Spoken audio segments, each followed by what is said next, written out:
You want me to answer your office phone for you while I am working from home? Several years ago, a friend Mark started a home-based computer software business. He and his wife lived in their home for about 10 years and had a well-established home phone number. This is around the time that cell phones were just beginning to be popular, so 95% of people still use mainly landlines. Mark worked 2-10 the same shift as his wife, so his customers could be free to discuss their computer needs uninterrupted after their own business is closed for the day. Most computer maintenance still had to be done in person instead of remotely, so customers could drop off devices after work and pick them up from Mark's back porch on their way to work the next day. All went swimmingly for a few months until a new doctor opened up a practice in town, complete with a telephone number differing from Mark's by 1 digit. Mark's number had a 3 where the medical office had an 8 in that last phone number combination. The styling was frequent. At first there were occasional calls to which Mark would patiently redirect the caller. As time wore on and the practice got more and more referrals from local hospitals to give Dr. New in town an established client base, the calls began to come at all hours, 24 hours a day, weekends, nights, holidays, you name it.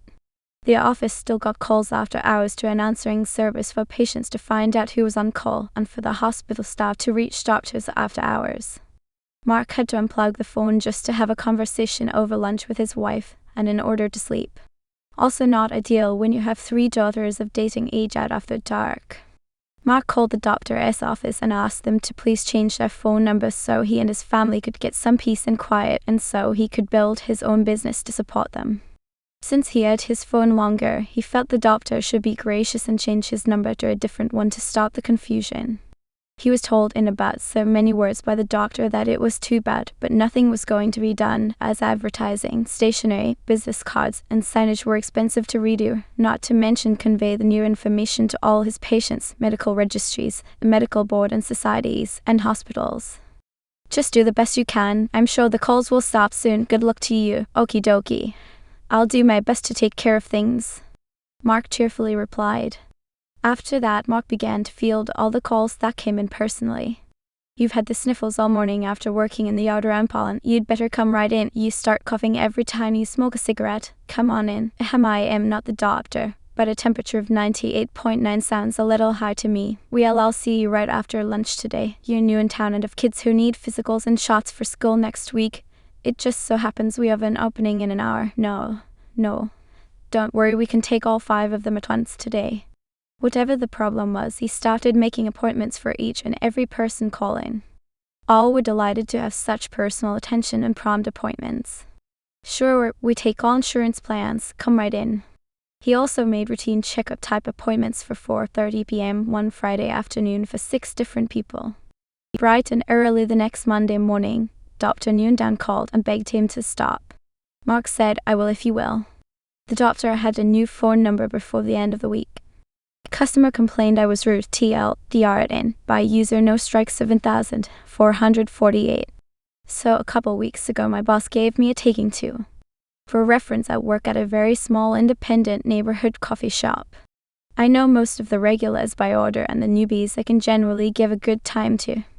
This particular customer, regular though she is absolutely garbage. Rude, entitled, belittling, disrespectful, you name it. Usually I try to give minimal interaction, but one day I apparently didn't do things just right. So I get to work one day and the boss tells me he's gotten a complaint.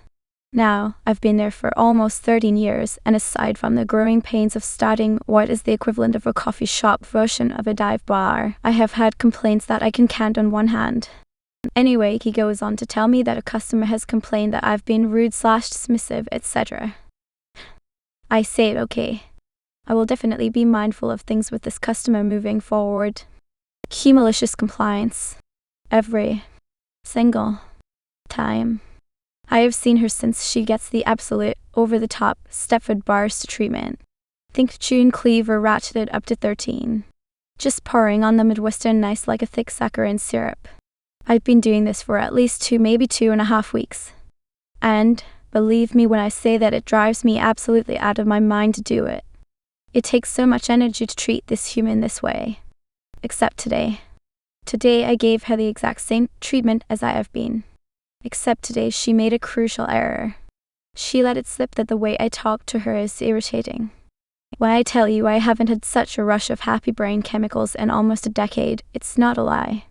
And now that I know it annoys her, it'll keep happening. Because now it's not going to take excess energy to do it. Now it's fueled by spite. TLDR, customer complained I was rude, so I'm killing her with kindness and she finds it irritating. Ergo, I will never stop. Edit, someone pointed out an error in my recollection timeline. Me maxima culpa. My sister said I had to let her borrow my clothes, so I handed her the laundry basket.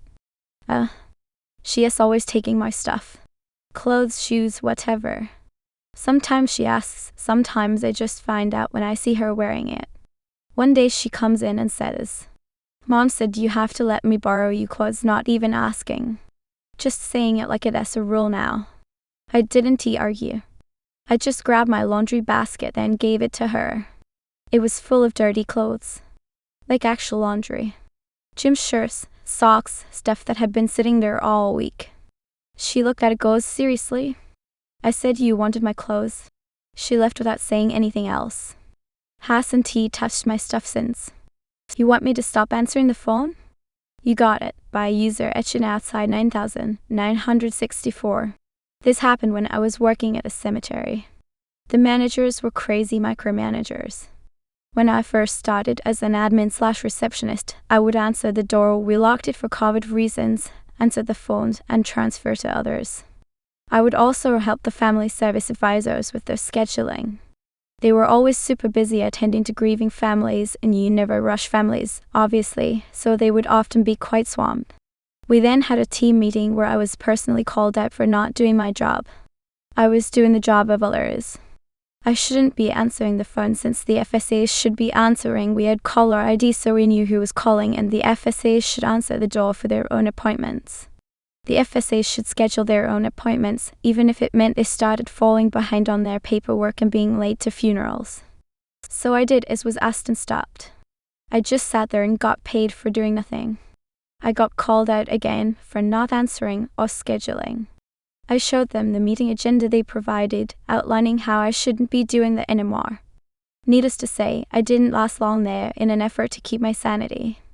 Edit, for a bit more context, me and the FSAs worked like a well-oiled machine by the time they called me out. I definitely knew the quality of service would suffer by complying.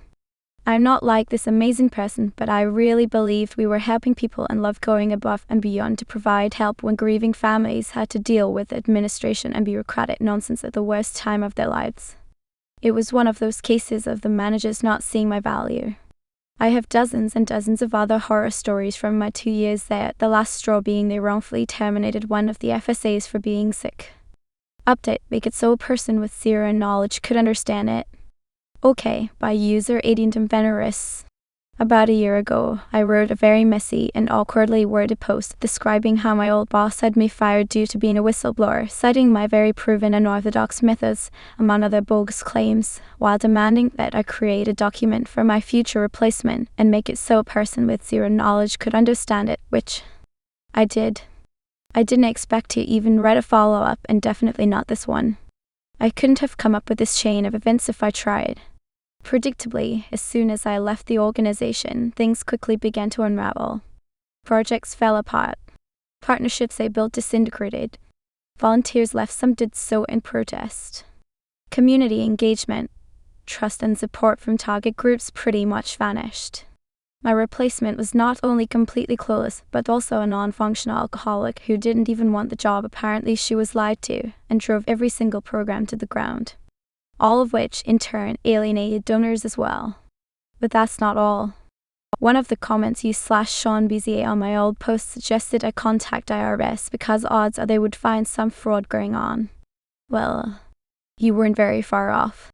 While I didn't contact any authorities and generally tried to not escalate anything, I accidentally tipped the manager of the org's biggest funders that something was off.